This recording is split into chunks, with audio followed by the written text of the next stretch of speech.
Take 5. Take 4 was really good, but it was interrupted by a phone call. So anyways, first of all, how are you? And apologize if the horizon is a bit off. I don't have my tripod, so I'm just putting that on a ledge. RCX400, this is my 12-inch. I love it. My last video I explained on, I was trying to repair an issue with the focuser where the focusing system did not want to work. That could be caused by a communication protocol issue on the board or the software or firmware or whatever you want to call it, and these motors are not moving at the proper speeds because they're not getting consistent output or input from the limiters or from the you know what, I don't know, nobody knows, it just doesn't work. Anyways, just a quick note, the motors are back here, 1, 2, 3. You're not touching those right now, and they are connected to the front shaft. There's a shaft here, and when you're focusing, what happens is the corrector plate moves forward or backwards. Okay, the entire corrector plate, there's no secondary separate movement. The secondary is part of the corrector plate, like on a Maxitov. Now, if you notice on the front here on yours, by the way, you can access this by removing the front shroud, and there are only 3 small Allen screws holding that. That's also in my previous video, so look at that if you want to first.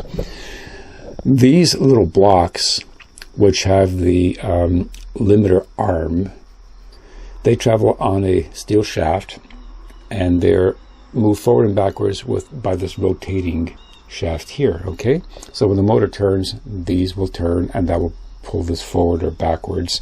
Now, the actual limiter is really just a couple of diodes. There's one at the front, one at the back. This is the front limiter travel, rear limiter travel, and there's a little arm here, which is just a little piece of metal that breaks the beam and tells the software that you've reached the front or the back. When you try to do reset, even though you do that, it still doesn't work properly. So there's a definite problem that I just could not get around by doing resets and whatnot. So first thing you need to do is you need to make sure that you set the distance between the block and the inside of the casting the exact same distance on all 3 of your front mechanisms. What that'll do is that'll give you a reasonably collimated image. Now, we don't know if we're going to achieve focus or not, so then we have to set this to about 1 or 1.5 notches or 2 notches, as I mentioned earlier. Put in your eyepiece, point it at a star, ideally Polaris, because it doesn't move.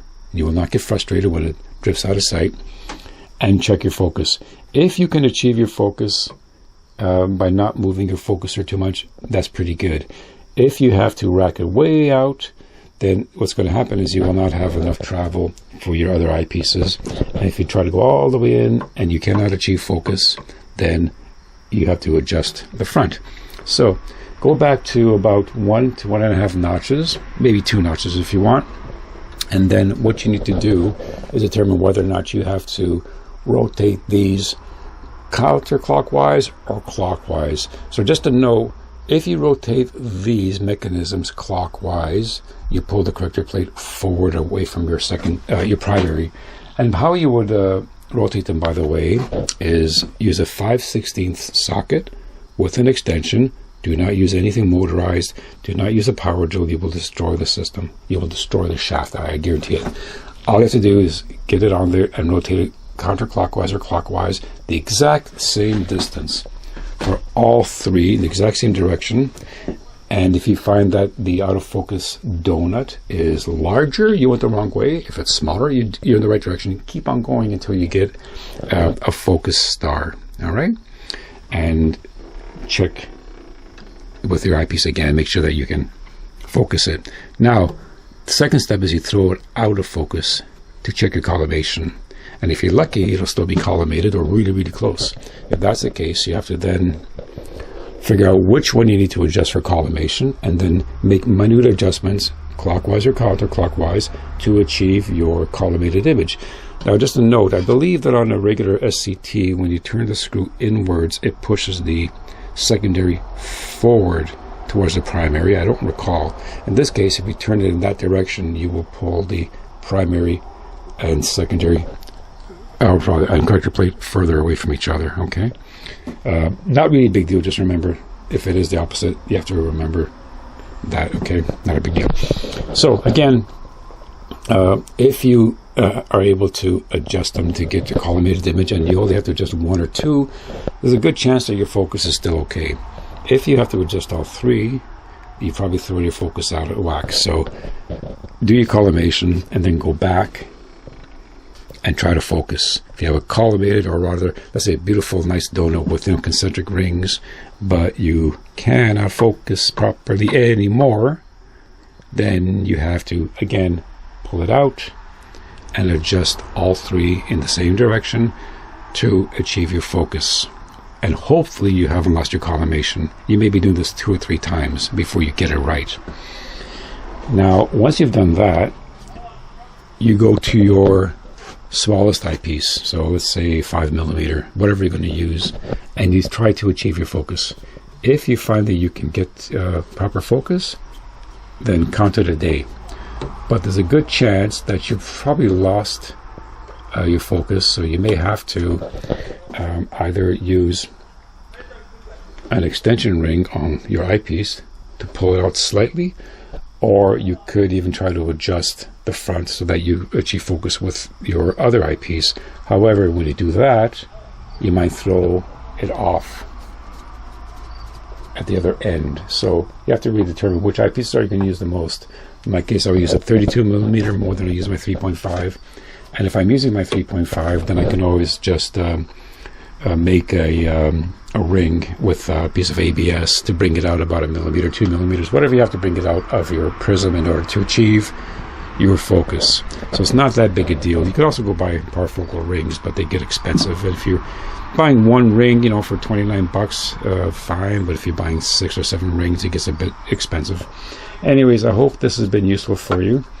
The next step, once I've done this, is I'm going to make a motor controller for these motors. I did make one for my LS8 mount after the board on that one sustained damage, and I made basically an alt-azimuth control. So I had full alt-azimuth control forward and backwards with variable speed, and I was able to use it in that mode. I didn't really need to, I just did, and then I wound up replacing the mount anyways. But because this motor controller has multiple outputs, I'm going to use one output only and put all 3 of the power lines in parallel. And the actual reversing of the motor in this case is done via the board. The board will send will flip the voltage across, as opposed to having a motor with multiple leads, or at least more than 2 leads, okay? Because some of the motors will have 3 leads or 4 leads or 5 leads, and you have to figure out which is one direction, which is another direction. In this case, if I use the single controller for all 3, then I should be assured of getting the same consistent voltage from the controller board to these motors. And unless there's a problem with the motor itself where it's not spinning as quickly as the other 3, then I should be able to focus properly. When I focus, I find that one motor is constantly throwing it out, then there could be an issue with the actual motor itself. It's just not as efficient as the other 2. It could also be a problem with the shaft lubrication, because this is just a threaded ring here, like a bicycle spoke, but longer. And if there's any dirt on there and it affects the movement even a little bit, it could throw it off enough to lose your collimation. Anyways, that'll be the next video. So let me just end this now by saying that if you have an RCX series and you have a buggered up focusing mechanism, don't worry about it. Convert it to manual and enjoy the scope. Thanks a lot.